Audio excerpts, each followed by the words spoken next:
హల్లెలూయా, హల్లెలూయా. కనుక ప్రేమతో నేను తెలియచేస్తున్నాను, ఇదిగో శోధన సమయంలో నిలిచే భక్తి ప్రభువా, నిలిచే భక్తి ప్రభువా, సామర్థ్యాన్ని ప్రభువా, ఆ విశ్వాసాన్ని ఆ విశ్వాసము నాలో పెంపొందింప చేయి ప్రభువా, సహించే శక్తి నీవు ప్రభువా, ఓర్చుకునే బలాన్ని నీవు ప్రభువా. రావద్దు కాదు,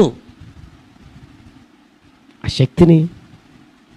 అందుకని ఒక భక్తుడు అన్నాడు, శోధనలెన్నో నా చుట్టూ కమ్మినా, వేదనలెన్నో కలిగిన వేళలో సహించే శక్తి నాకిచ్చినావు, సహించే శక్తి నాకిచ్చినావు, నీ మార్గములో